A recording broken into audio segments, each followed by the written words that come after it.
online, on Radio Player, and on 106.6 FM. This is Wycombe Sound, the Wycombe Wanderers Show. Welcome to the first Wycombe Wanderers Show of 2021. It's also the first in Tier 4 Lockdown 3, meaning it's the first show that we've not done together. But we are separate. But it's going to be very exciting, though, and you're not going to notice any difference other than the fact that we've referred to it right at the beginning. Bob is talking to us from Woburn Green. I'm in Wycombe, and we have a fantastic action-packed hour planned for you. We do indeed. We are going to hear from Gareth Ainsworth after the Cardiff City win, which does seem like a while ago now, but we haven't had a show since then, so we thought that it was important to bring you his reaction to a win. We're also going to be hearing from Ryan Tafezoli after that game as well.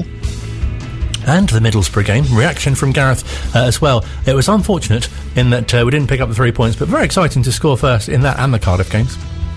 Yeah, it started so well. I had such high hopes, but to be fair, Middlesbrough did then go up a few gears and for half an hour were really, really good. But I thought the great thing was actually we came back, particularly in the second half, and we did play really, really well. And we weren't that far away from getting an equaliser. We will also today be hearing from Neil Peters. He is the Chief Commercial Officer at Adams Park. Obviously, this week we've had the news that Adams Park will be one of the vaccination centres in the battle against COVID. We'll be hearing from Neil about all of the things that the club have had to do to prepare. And continuing our fantastic alliance, collaboration, delete the inapplicable, with the Ex-Players Association, we'll chat to Paul Birdseye, who, among other things, he was a defender, played at the club between 71 and 82, and also played during that famous FA Cup third-round tie, home and away against Middlesbrough in 1975, the first time in the club's history they reached the third round, which is quite timely, considering that we're in third-round action this weekend, and a rather historical moment as well this weekend too. Indeed, yes, it's the first time, of course, that, yes, we have gone straight into the third round. We will be hearing from Gareth Ainsworth ahead of the game against Preston North End, getting his thoughts as he faces one of his former clubs. So lots to get through. We better crack on. Cardiff then was a fantastic win. As I say, they scored first as well, which was it doesn't happen very often, so a great feeling.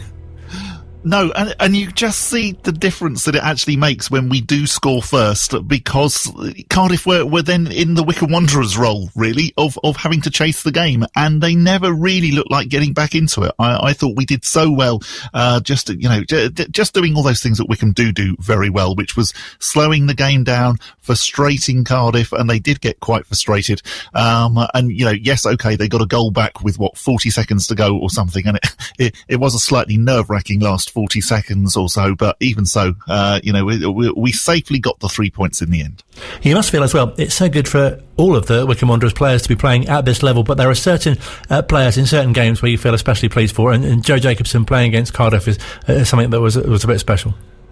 Yeah, definitely. The club where he started his career, obviously a club that means a lot to him. The fact that he got one of the assists for the goal, definitely, was really, really good. And fantastic to see Ryan Tafezoli. He was obviously the one who got the goal, but, he was brilliant really at both ends, to be honest. Really, he is really dangerous when we have corners and when crosses go in. But at the same time, looks really, really solid and is one of those players that you definitely want at the back. Just helping out and ensuring that actually when corners come in the other way that he's there heading them away. We'll be hearing from Ryan in a few moments' time, but first, Matt Cecil spoke to manager Gareth Ainsworth after the game.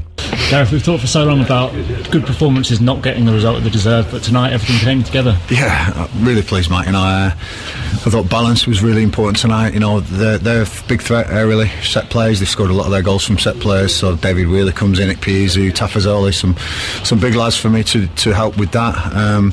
But also the threat of Horgan, McCleary, Anis Mehmeti. I thought the game was superb, and I thought we nullified what Cardiff have shown in recent weeks of what they can do, and I thought we deserved the result. It's not one of the we've played bad and got a lucky result. I thought we deserved it.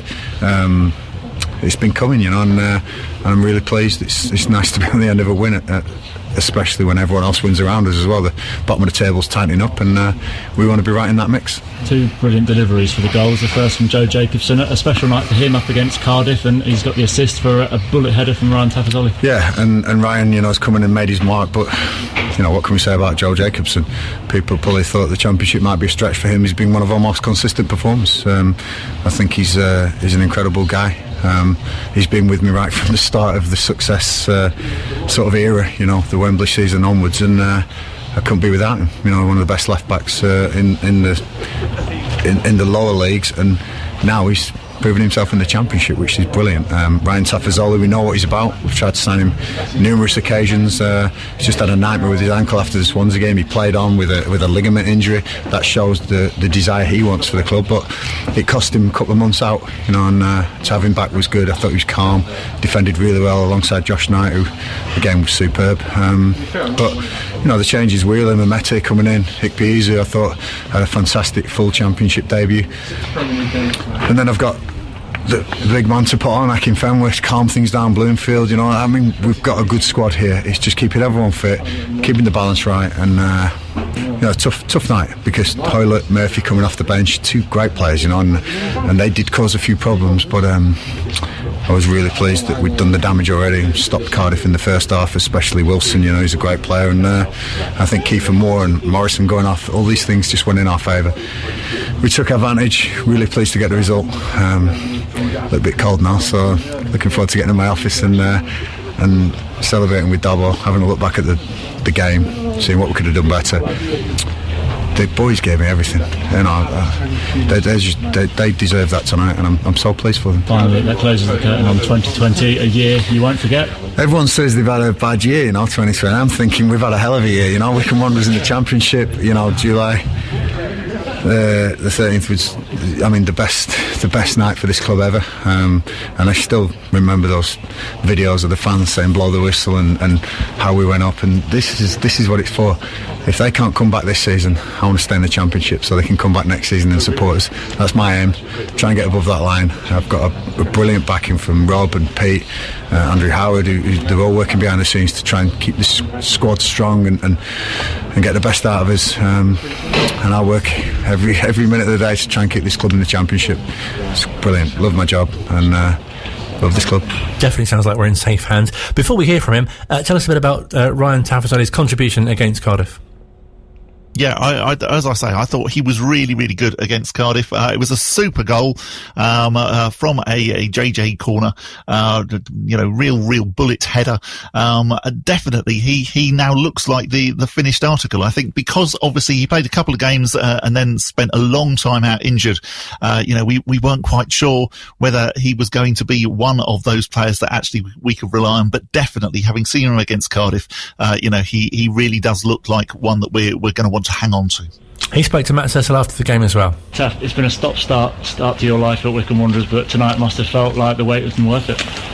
Yeah, to be honest, but frankly, it's been nothing short of a nightmare start in terms of the injury. Got it early on against Swansea, played on with it, and I literally couldn't get over it, rushed it back probably too quickly in hindsight, and it has been very frustrating, but it's good to finally get over that now and get back out on the pitch. I know you've been watching the games, and it must be frustrating seeing the boys perform so well, not get the results they deserve, and you haven't been able to play your part up until now. Yeah, it is. It has been very frustrating because the boys, there's been so many games where we've been a better team, but I just said then it's the key moments and the fine lines which have gone against us.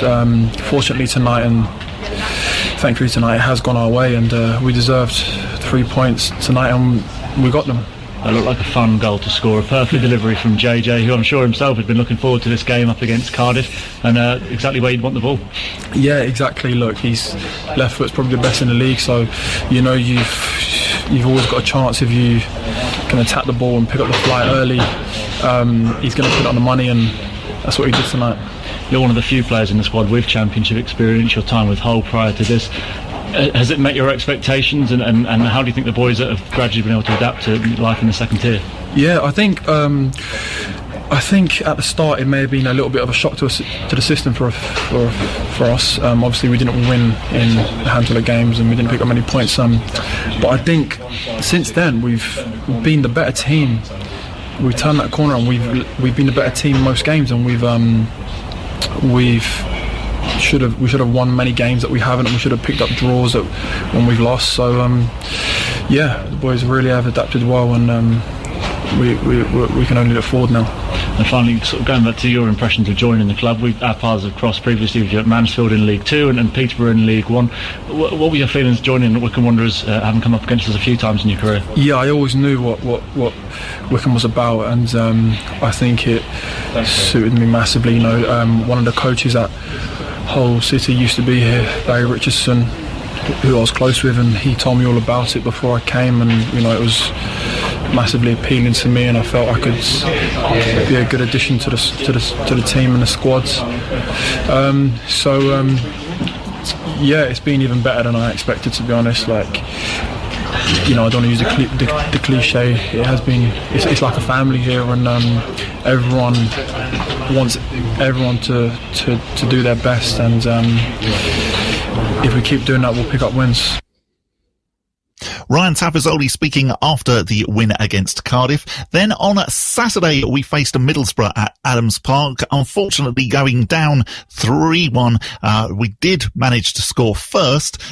Gareth spoke to Matt Cecil after the game. Gareth, that's the midway point in the season, and a disappointing result to reflect on today, but overall, you know, your side are competitive in this division and can stay up. Yeah, do you know, I'm looking back and I'm counting on one hand the times when I've been disappointed. I'm disappointed today. We were second best in a lot of challenges and set plays, and you know, in the game it wasn't flowing, passing great moves that ripped us apart. It's 2 set plays and a giveaway in midfield, you know, but they put pressure on you to get those set plays. They put pressure on you to give that ball away in midfield, and that's Neil Warnock's side, you know. He's got them really organised, working so hard, and we're very similar, but they were better. They're a big club, you know, and look at Middlesbrough last year and Middlesbrough this year. There's only one reason for that, you know. It's Neil Warnock, what he's come in and done, and what he does to teams, and you've got to stand up and make it count. And we had chances, we've got to stick them in the goal, but we're second best today, and I don't often say that. But I'll take that on the chin. I'm not going to try and dress it up and talk about how we could have got something. We could have made our chances count, you know. But they executed theirs really well, and I'm sure they're going to be up and around it at the end of the season. Let's pick a positive then. Uche Piezu, first goal in the Championship, and what a goal to score.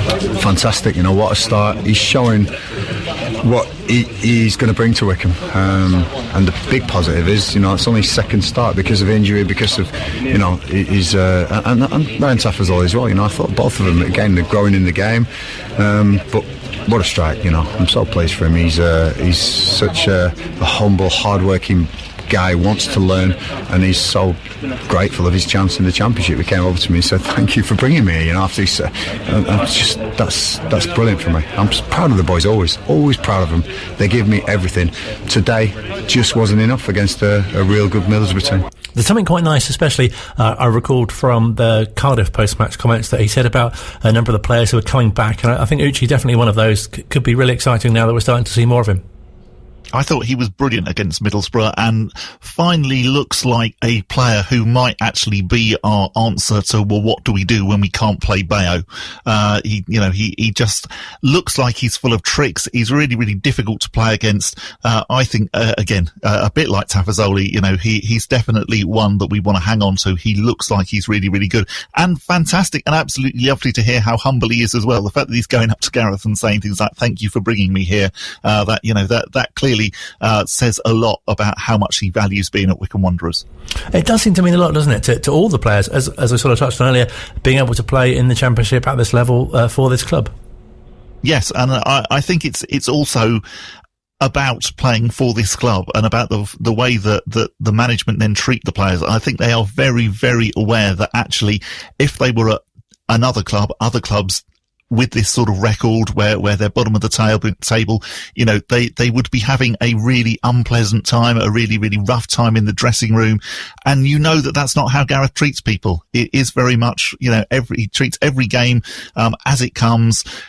The negatives don't hang about for very long. You know, he reviews the game, they discuss it, and then they move on, and they really do move on.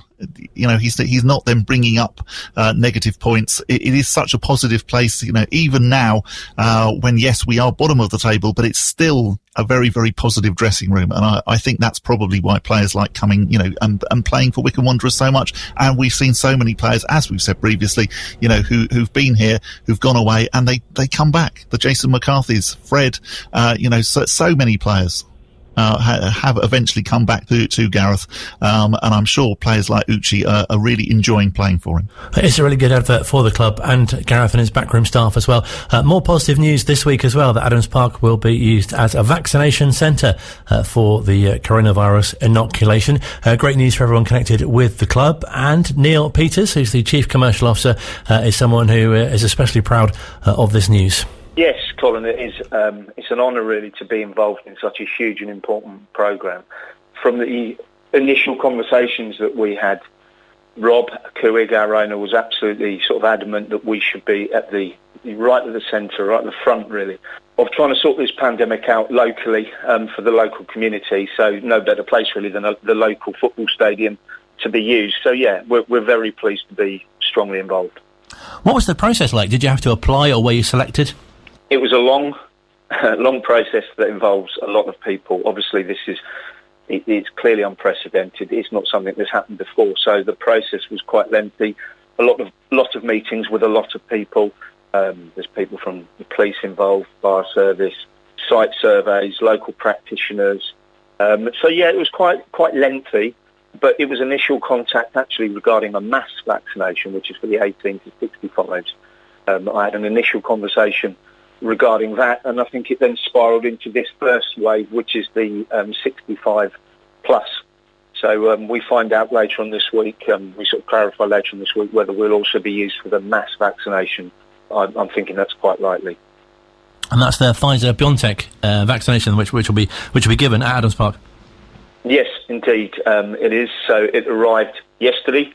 The first sort of batch arrived yesterday afternoon. Was spent vaccinating sort of local practitioners and care workers and those that are going to be involved in administering the vaccine to the public over the coming weeks. So yeah, it arrived yesterday. It's ready. It's great that it's here, and it's great that at last some people maybe have got a glimmer of hope. It must be quite a logistical thing to need to set up, though, because I imagine obviously you'll get thousands of people coming to Adams Park, which is something that hasn't happened for a while. Yeah, there's a huge irony in that at last we've got people, in their droves it will be, coming back, not for the reason that we would want, however, for a good reason. And, on a slightly selfish note, you could argue, maybe from my perspective, that this is a step forward in getting the fans back to Adams Park, because I'm sure as the vaccine takes control and cases start to drop, we will start seeing changes in government directive, which hopefully I would think, at some point, and let's hope it is this season, I'm hoping maybe March onwards, that we will start to see some relaxation and we will see fans coming back to Adams Park for the right reason, which is to see, the Blues play in the Championship. And it will be a dogfight at that point, I'm sure, but we still have every chance of being in that Championship next year where we should have fans back. It does seem quite a natural selection, doesn't it? Because I know that you do have blood donor sessions at the club as well, so this kind of fits quite nicely with that, I suppose. Yeah, blood donors, that's the only, once the first wave hit, actually, we had to close our sort of conferencing facilities. The only thing that I allowed, or we as a club allowed to continue, was blood donor and the NHS. So they've been coming in still regularly, and yeah, it's a nice fit. It's a good location. It's kind of out of the way. It has a large car park, which is therefore easy to position people. The whole thing you say about logistical nightmare, really. It is. You clearly can't just have a load of people turning up, wandering around. So there's stewards in the car park that will be making sure that, I think, patients or people are going in groups of 20. They've all got to be signed in. They've got to read some documentation.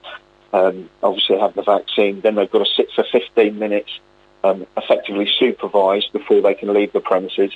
So it will just be one long sort of treadmill process, really, that has to be very, very carefully managed. But we've got the right spaces, we've got the right access and egress.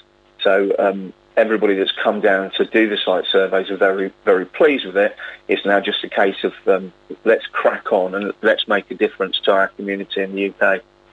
Obviously, this isn't the reason for it, but you imagine it might be quite a nice opportunity as well for people who are coming to the ground to think, oh, look, there's a Championship football club here. We should come here again. That hadn't even dawned on me, Colin. No. Obviously, listen, we love to have people down at Adams Park. The fact is, we are at the end of a cul-de-sac sort of trading estate. Therefore, nobody ever drives past Adams Park. So I'm very aware that the only people that know where Adams Park is because they've been there before.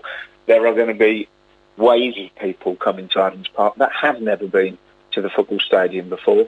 And although, as we say, they're not coming for the reason that we would like, let's hope that some of those people in the coming months and for the next few months and seasons and years, this might be their first introduction to a club that they then become affiliated with.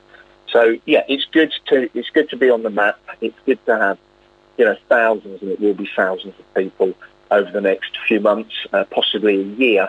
It's good to have people knowing where we are, putting us on the map, and let's hope we see them return for the right reasons. It might be hard to say, but how big an impact would you say the coronavirus has had on the club commercially? Obviously, you've not had the huge crowds on a match day that you'd have liked. Huge, yeah, absolutely huge. I actually, lifelong fan, worked for the club before, but I started at the beginning of March. So I started as Chief Commercial Officer. I was there for a couple of weeks, and then the pandemic hit and everybody was furloughed by myself and a couple of others. It's had a huge commercial impact, most notably, as you say, the fans not coming in. So, number one, we're not able to sell tickets. Number two, as you will know, when people turn up at a football match, they buy a beer, a burger, a shirt. So commercially, it's hit us really hard. That said, we've worked incredibly hard on some new platforms to make a difference to the club and to make sure that we were still making money in slightly new ways. So we launched our online store, which we didn't have before. That's gone very well for us. We've done numerous things. We added the Wanderers Wall, which is where people could buy a tile and have it personalised, and that's gone up in the car park. It's fair to say promotion helped us a little secure some bigger deals. We did a great deal with Dreams Beds. But at the same point, it's been a very, very tough year. It still is.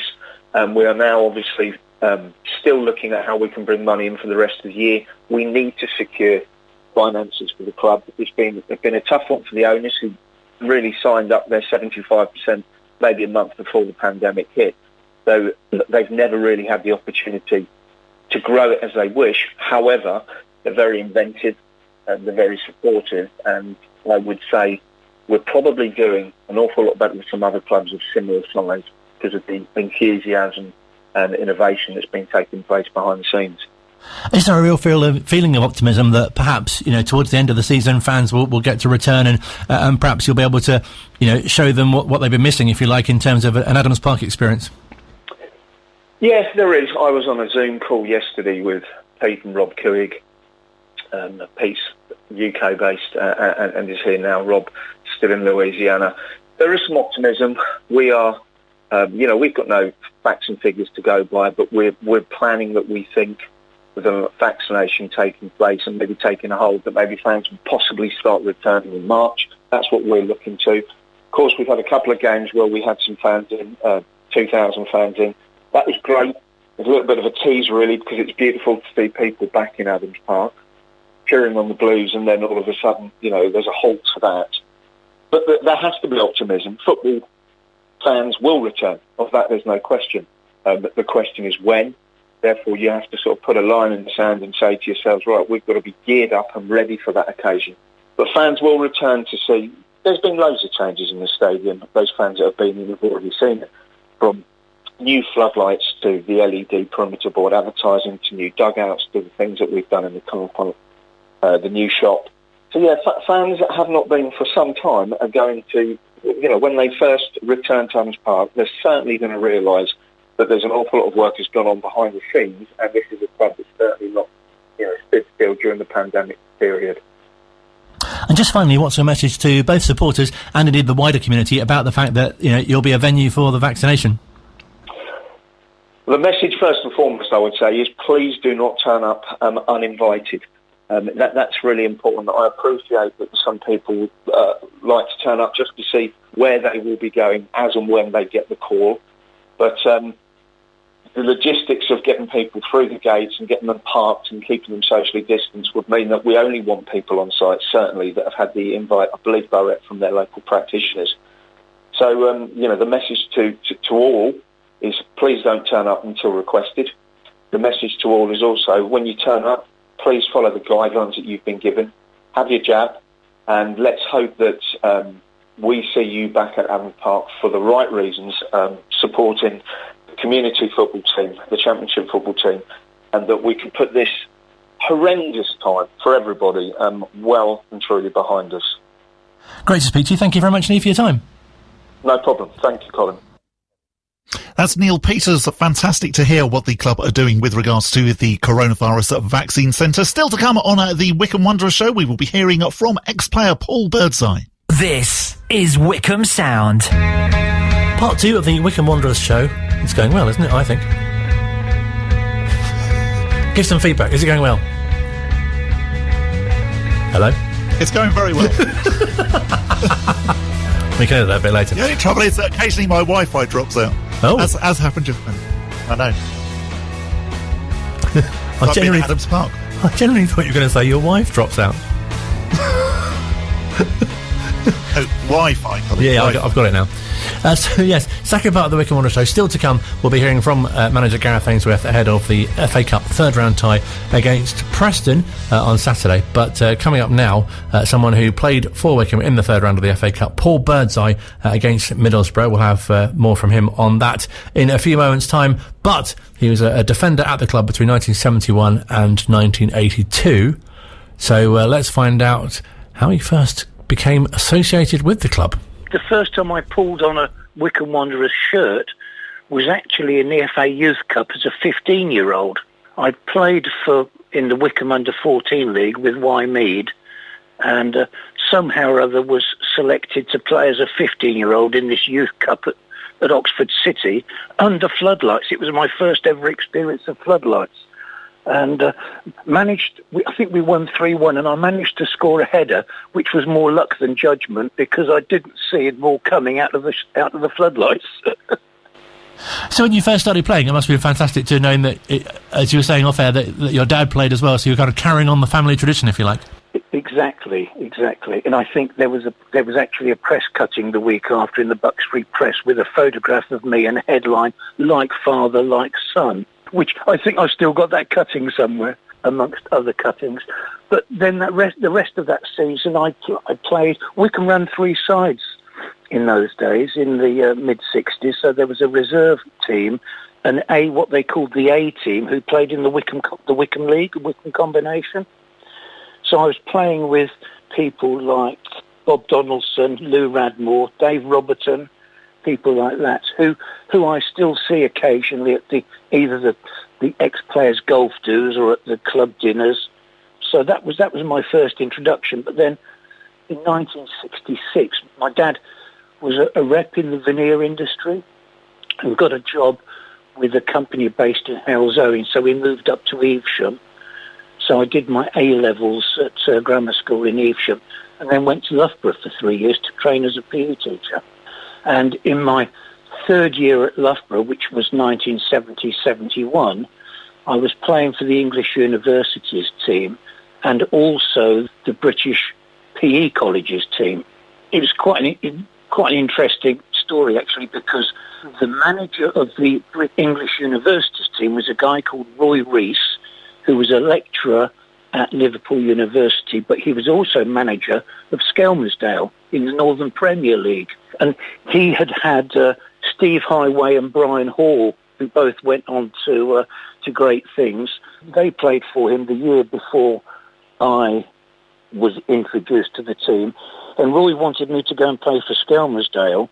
So I went on the train from Loughborough to Liverpool on a Thursday for an interview, spent 5 minutes talking about education and then an hour talking about football, and they presented me with a list of 13 jobs in Liverpool in PE departments and said, take your pick. So I said, well, yes, OK, I'll have a think about it. And that was on the Thursday. And the Friday, I was playing for the British PE colleges at Lokes Park against Wycombe Wanderers under floodlights.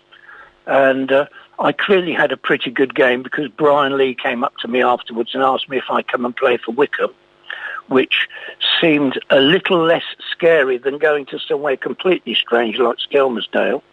So that was on the Friday night, and I agreed and said, well, I need a job. And he said, oh, don't worry, we'll sort something out, but we'll try and help you. And shortly after that, I had a letter to invite me to an interview for a teaching job at Ashmead School in Reading. And it turned out the head of the PE department was a lawn tennis coach who did a lot of work at Bisham, so Brian knew him quite well. And this particular head of PE, who shall remain nameless, came up to me when I arrived at the school for the interview and said, well, there are 6 of you on the interview, but don't worry, you've already got the job. And that was it. My first season at Wycombe was 71-72, with pre-season training at Bisham Abbey. And having just come out of PE college, I was pretty fit, so that wasn't too arduous. And the very first league game was at home to, I think it was Bromley. And I scored the first league goal of the season with a diving header from a Ted Powell free kick, and we went on to win the league that year, which was great. I think we were at Averley in the Amateur Cup early in the new year, so that would have been 1972. And I fractured my shin making a last-ditch tackle and hardly played for the rest of the season and missed out on our Amateur Cup semi-final at Griffin Park at Brentford when we lost 2-1 to Brentford. But the upside of it was that on the Easter Monday we were in the Berks and Bucks Cup final at Maidenhead, and I met my wife, who is still my wife. What a fateful day that turned out to be. Oh, I know, awful. She's just walked into the room. I've never got over the shock, Colin. You've been paying for it ever since. Oh, and she says she's never got over the surname. It must have been such a fantastic feeling as well, though, to be playing for the club that you followed as a youngster in the town that you grew up in, and obviously that your dad played for as well. Yes, absolutely. And I think you don't really give it too much thought at the time, the sort of responsibility, because we've always, as a club, been very well supported, given the size of the town. And in those early days of my career at the club, we were getting 3,500 people per game.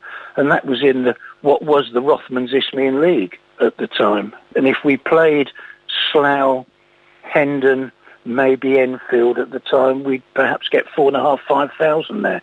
It's quite extraordinary, the support. And all of the eras seem to have something really special about them. I'm sure, the group of players that you watched and got to know kind of growing up as well, that was a pretty special time for the club too. Yes, absolutely. And just to go back to the Len Worley story, in my last year at Loughborough, we drew Hayes in the FA Amateur Cup at Loughborough. And I looked at the team sheet and I saw this left winger. I was playing right back at the time. Saw this left winger, Len Worley, and I thought to myself, being an arrogant young chap, Len Worley, he's got to be getting out of his wheelchair to play in this game. And I hardly got near him all game. But whenever I see him at our ex-player functions, I have a joke with him about that. And we've always got on really well. And he keeps himself in incredibly good shape for somebody who's probably 10 years older than me. He's doing great. I guess as well, sort of in the position that you played, it must be fantastic sort of to have that kind of group mentality with other defenders and your other teammates as well. Yes, and I mean, the game has definitely changed.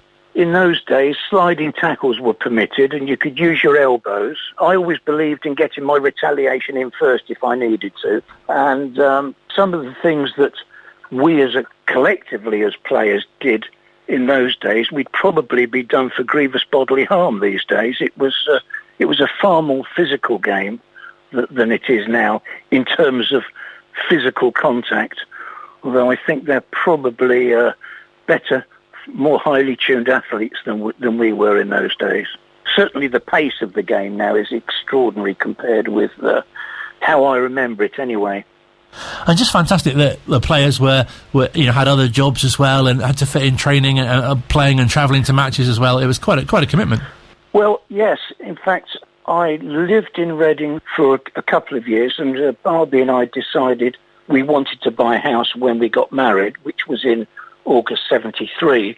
So we bought a house in Newbury, and at the same time, I decided I didn't much care for the paycheck that I got at the end of each month as a teacher, so got into estate agency and was based in Newbury. So I was travelling backwards and forwards from Newbury 3 times a week, and then we moved up to Wantage for a couple of years, where our daughter was born. And in that year when I was at Wantage, or 2 years, I was doing sort of 50,000 miles a year, backwards and forwards to Wycombe 3 times a week. It's quite a strain, and I have to say that I was very lucky in having a tolerant wife who hardly ever saw me. But sees a lot more of you these days. She does, yes. We're both retired now and enjoying the sea air on the south coast. Fantastic. Are there any particular games that do stand out? Obviously, there's things like the FA Amateur Cup semi-final, also the sort of promotions that you had as well. Must have been some standout matches. Yes, I don't know that they all stand out for the right reasons. In my second season, I'd had a fairly bad ankle injury, and I was on crutches for a couple of weeks. And when I got back to some semblance of fitness, Brian Lee said to me, I think you should go to Maidenhead and get your match fitness back. Just go on loan for a few weeks. My first game was at Maidenhead under floodlights on a Tuesday night against Southall, and they had a very tricky little winger who twice got the ball and went past me like I wasn't there. So the third time I managed to time it perfectly and put him over the fence. And it turned out to be Gordon Hill, who then went on to play for Man United in England. But they also had Alan Devonshire in the team, who had a very distinguished career with West Ham, and my future brother-in-law, little did I know it at the time, a Borough Road PE graduate who finished up marrying my sister-in-law. So yeah, that was one of my more memorable games. And I think the same season we played at Walton and Hersham, and their pitch had an athletics track around the outside. It was called Stompond Lane of the ground, and a certain character who went on to great things with Wimbledon by the name of Dave Bassett was playing for Wimbledon, and he got sent off, and he far side of the pitch, he took his shorts off and walked all around the outside of the pitch in his jockstrap. That was quite memorable. That would stand out. And did a Mooney to all the fans in the stand. Obviously, the 2 matches we played against Middlesbrough in 75 stand out as being absolutely memorable. But we outplayed Middlesbrough in the home game. Whether that was a question of them taking us too lightly, or the sloping pitch was playing havoc with their mind and their tactics, I don't know. It was a different story at Ayresome Park in the replay, I must admit. I think we were quite relieved to see their winning goal go in the last minute, because most of us were sort of out on our feet. That must be a game that must be a real source of pride, though, because a lot of people still talk about that, don't they? That's absolutely fantastic. The Middlesbrough players actually lined up and applauded us off the pitch, just like the rugby players do. It was quite extraordinary. And to play in front of 30,000 people at Ayresome Park was very special. And we've got the FA Cup coming up this weekend, of course. That must really sort of jog your memory as well. Oh, it does. In fact, the home match against Middlesbrough was played on the Saturday, but it was the big match, main feature match on the Sunday afternoon with Brian Moore. And I was actually more nervous watching it on the Sunday afternoon on the TV than I was the day before. And I knew the result already anyway. It was quite bizarre. What was it like playing under Brian Lee?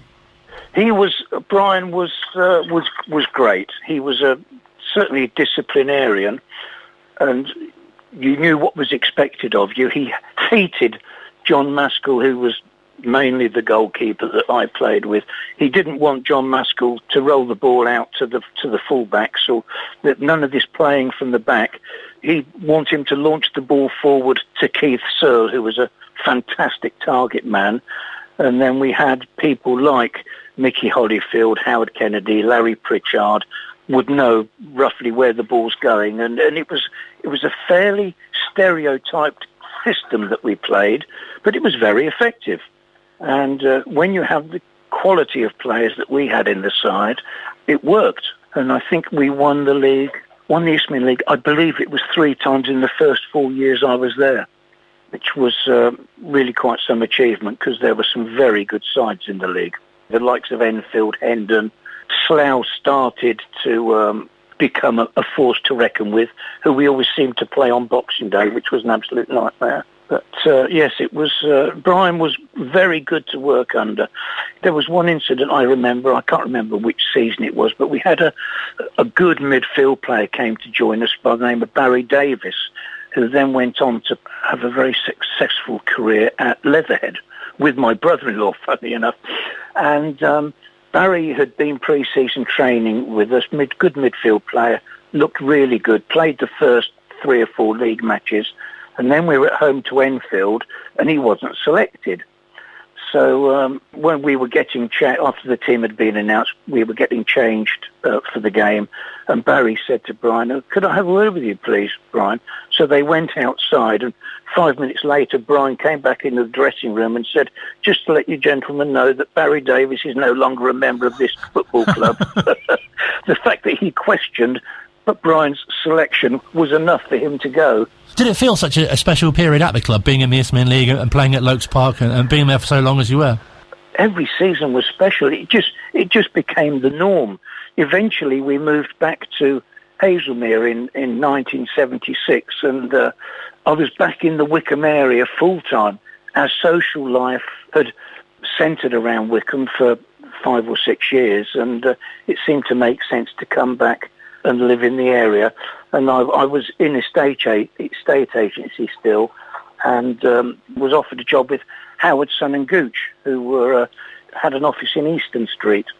So that was very convenient, living in Haslemere and not having to travel too far for home matches. And I remember we always used to train on a Thursday night, and I'd be driving from Haslemere at about 6:45, and on the radio they were always playing the top LPs of the week, and I listened to a track of Fleetwood Mac's Rumours virtually every Thursday night for a year, travelling to training, because it was number one in the LP charts for so long.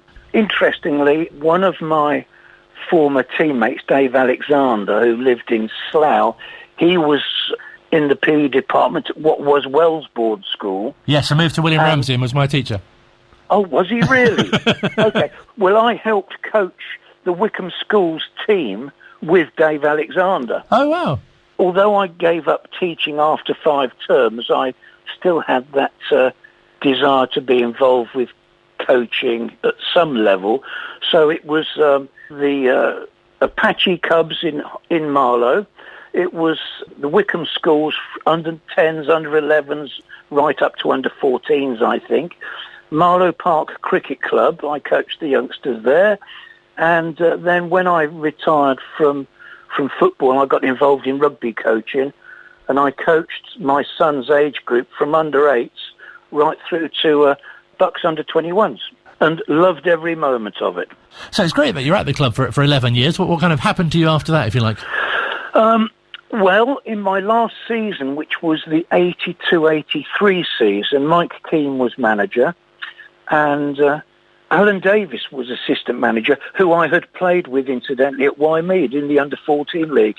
And Mike was a lovely, gentle character who I don't think was particularly good with budgets. He had to shed 1 or 2 personnel. John Maskell had retired from playing and had gone to Oxford City as manager, and he asked me if I would be interested in going and playing for Oxford. So Mike Keane and myself came to an agreement, and I left Wycombe, I can't remember when, but it was probably October/November in 1982, and spent the rest of that season at Oxford City in the next division down of the Isthmian League. There were 3 of us playing from the Wycombe area. Dave Alexander, who lived in Slough, a local player, John Watt, who'd played for various local teams, and myself. So we used to meet at what used to be the Crest Hotel, which is now the Holiday Inn at Handy Cross. I was now a junior partner in an estate agency in Marlow and lived in Marlow. So I had a company car, so we'd meet at the Crest Hotel, jump in the car, I'd fly up the motorway at goodness knows what speed, and the three of us were invariably the first three to get there for training or matches, and we're invariably the last three to leave as well. We had a really good season. I enjoyed my time very much there at Oxford City, and was pre-season training for the next season when I had decided to leave the estate agency. Well, I didn't leave the estate agency profession. I left the company I was with. They'd been bought by Lloyds Bank, and instead of being in charge of an office running the show, hiring and firing, I was having to fill in a form in triplicate just to get a typewriter ribbon. So I'd had enough of that, and coincidentally at the same time, there was a vacancy for the commercial manager's job at Wycombe, because the then commercial manager, Mike Phillips, went to Southampton as their commercial manager. So I had an interview with Brian and Ivor Beeks, and I was commercial manager at Wycombe for 4 years. And whilst I was there, the club had reintroduced a reserve team, and I did have one or two run-outs with the reserve team just to keep my eye in and to perhaps make up the numbers if they were a bit short. And there was the likes of Graham Bressington playing and Paul West. A lot of the local younger players were in the side. So that was kind of a fun time. But then I really did miss the buzz of the property market. So I then, after 4 years at the club, as commercial manager, I set up my own business with a business partner. We set up a relocation business acting for corporate clients who were moving staff into the UK, which was very helpful because with a teaching background, I was able to help with not only the housing side of things, but also the education side, finding suitable schools for the kids and things like that. So I did that until 2003 when I got fed up battling with traffic wardens in London the whole time. So I had a complete change of heart. My wife had just taken an early retirement package from BA and setting up her own training consultancy. And we decided that we were going to go to France. I bought some properties in France and spent 3 years in France developing them. That was 2003 to 2006, and then came back, and to be honest, I haven't done very much since then, Colin. Oh, sounds very civilised. I've done some property development over here. I have a friend in Bourne End who, with him, we've bought 2 or 3 properties and developed them and potted around. He's got his own business, and I occasionally come back up to the Wycombe area or Marlow area and help him with a bit of painting and decorating just to keep my eye in. But to all intents and my wife just come in again and said I sent her out to work full time and I potted around. But you must look back so fondly on your time at the club, and also, as you say, with the sort of the help, if you like, of the Ex-Players Association as well. You can sort of keep that going. I had a wonderful career at the club, and I don't regret any of my time there. Met some great characters, worked with some wonderful people, and it will always have a place in my heart. And having said earlier that my father passed away 3 years ago today, I took my mother to see him in the funeral directors, and he looked absolutely magnificent wearing his ex-player's tie, which was very special to him. Dad was one of the first members of the Ex-Players Association to be awarded a lifetime membership, which unfortunately didn't last very long, but he was very proud of his association with the club and always used to come and watch the games when I was playing. He passed away, he was 98 years old, so he'd have been 101 now. Wow. Well, it's been fantastic to speak to you. Thank you so much for your time. You're very welcome, Colin. It's been a pleasure. Thank you so much to Paul Birdseye, and a nice appearance from his wife as well. And many thanks to the Ex-Players Association as well for arranging so many interviews on the Wycombe Wanderers show. Earlier on today, Colin spoke to Gareth Ainsworth. Of course, we have now played 23 games, so that means that we are exactly halfway through the season. And Colin got Gareth's half-term report. Things have gone pretty much as we thought they might, but the referee's decisions and maybe just a goal scorer short of having, a decent amount of points at the halfway point. I really, I'm not one to keep going on about some decisions, but we've looked back and we think we've about 6 or 7 points that really have been taken off us for poor decisions, and you can everyone will be able to say this, but we feel really aggrieved on some of them, and had some feedback from the Referees Association saying that obviously there's been a couple of errors there, but we can't hide the fact as well that we haven't scored enough goals, and so that's something I want to look at. We always were going to be this team in the Championship that people were like, what the hell are Wycombe Wanderers doing in the Championship, and surely we can beat them, and I think we've surprised a few. I think we've been super competitive in games. Like I say, just sticking it in the back of the net at times has been just shy of that, and if we can get that going in the second half of the season, I think we'll have a real go at survival in this league, and I've got some great backing from the chairman, Rob Courig, and Pete Courig. Already we've brought Admiral Muskween from Leicester. We're trying to get a couple more in the January window, and hopefully we can be strong for the second half of the season. Yes, tell us about Admiral and what you like about him. I know you've got some great generals, now an Admiral as well. Yeah, oh, nice one. Yeah, we definitely have. And Addy he's a goal scorer. He scores goals in that area where I think we've been lacking, which is between the posts and got penalty spot inwards. We don't seem to score enough goals in those positions. We score from outside the box. We score from wider positions or headers from corners. But those scrappy little goals that somebody's just there instinctively in the right place at the right time. Admiral's got that, and I've seen his plenty of footage. He comes on a big recommendation from a few people, and I think the game will suit him at this level. He's obviously learning still, and our loans, we can't go and get a Man United first team player or even a Norwich City first team player and bring him in, because financially it's just crippling for clubs. So what we have to do is we have to develop, and that's the same as Eberici Easy, who's now ripping it up in the Premier League, and Alfie Mawson again, who went on to fantastic things. Josh Knight had some great development early part of the season. So I think all these are in our favour. We develop players, so that means we have to take players who really haven't played anywhere, and we see something in them that we can bring out this potential. So Dennis Adeniran again, another great example. So it's tough, but again, we believe in what we've brought in. We believe in the squad around them, and you mentioned the generals there. We've got a great ethos at this club and a great culture, which the boys buy into and helps with their development. So looking forward to seeing what Addy can give us. But he won't be the last one. There'll hopefully be a couple more coming in January at least, and we'll see where we end up. Do you get a feeling that goals are coming? I know you've scored in the last 4 games, and the last 2 games you scored first, which is great. Yeah, they definitely are.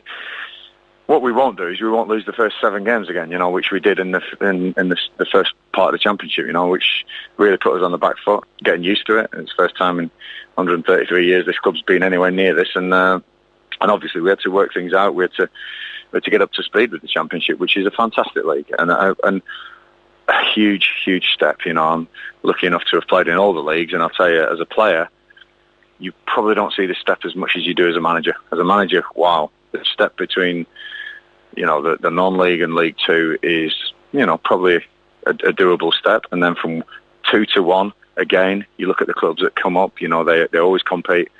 But then the step from 1 to the Championship, I think, is enormous. And then the Championship to the Premiership, again, an enormous step. I think the two last steps are huge, and we're finding that out. But it's not unlike this club to achieve the impossible, and it seems even more impossible now where we're in the league, but I still believe we can survive in this Championship, and I really want to, because my biggest downer this season is that the fans aren't allowed to come in and see the Championship. We've had 2 games where we've had 2,000 fans, and that's it. That's the only people, the lucky people, who've seen us in the Championship, so I really want to survive, and hopefully we can get fans in next season at least, or towards the end of this season, and they can see Championship football, because wow, they've supported me long enough in Leagues 1 and 2, and they're missing out on all the good stuff. So really, really want them back, but it's my job now to keep this club up. And it must be such a great source of pride to see literally all of the players that you've put out playing in the Championship and doing at that level. Yeah, do you know what, honestly, Colin, it's what gives me great pride is the people who've worked here for so long. our press office, Matt Cecil, Dawn in the office, Kelly, all the office staff, and then my staff, Richard Dobson, David Waits, Cian O'Doherty, who've been with me through thick and thin, stood on the sideline at Torquay with Dobbo, and went through all the heartache, and then we went to Wembley, and we've built this journey up. Do you know what? I'm really proud that they've got to do it. Obviously, better finances and increasing wages for people and all this sort of stuff just means so much to me, and I really want to stay up for these guys, and they're so proud of this club, and I want that, and the fans as well, honestly. I've had so many letters, so much support. In the early days, letters telling me how I should do it. In the later days, saying, well done, brilliant. And now, almost, we really want you to survive because we want to come back next year. It's brilliant, this club, and I love being a manager, and I will never take one day for granted. Are all the letters from the same person? They're just changing their viewpoint each time? Yeah. No, it's my mum has stopped writing it now. So no, it really has been. Honestly, over the years, it's been. There must be hundreds of letters that I've received, and honestly, some in the early days were, you shouldn't be playing like this. You should be doing this. What about this on set plays? And it was great. I think Martin O'Neill once told me that he used to keep letters and reply to them when he got successful and said, "There you go, that's what we've done." And I'm never I told you so, but I always want to think, hopefully they had faith. They saw what we were trying to develop, and it's not going to come overnight. And I'm sure there's a few now saying how we should do things, but do you know what? Beating Cardiff and Sheffield Wednesday and Birmingham, we've got some big games coming up. We've got the squad to beat teams in this league. Just need that little bit of luck, and also somebody stick it in the net. We really do. We've had chances, and it's just putting it in the net. That's what we've been shy of. And ironically, I've been harping on about professional referees for 5 years, and we suddenly get them. I'm thinking about, I don't know, I'm not going to get myself in trouble, but please be more favourable to Wycombe second half of the season, because we really deserve some decisions, believe me. It must be great to be such a part of so many great stories. We spoke to Paul Birdseye earlier in the week, who played for Wycombe in 75 when they reached the third round of the FA Cup for the first time, and now you're leading the team into the FA Cup for the first time at this stage. Yeah, and people like Paul, and obviously sadly his dad passed away recently as well. These people are genuine, like, legends of Wycombe, and Tony Horseman and people like that who I've met on the ex-players' dues and things like that. It's just been phenomenal to be a part of the history of this club, and those guys are so humble, and it's brilliant that they now can say I played for Wycombe Wanderers, because Wycombe Wanderers has become a bigger team than it ever was, and so the pride that they must have saying I played for Wycombe Wanderers once.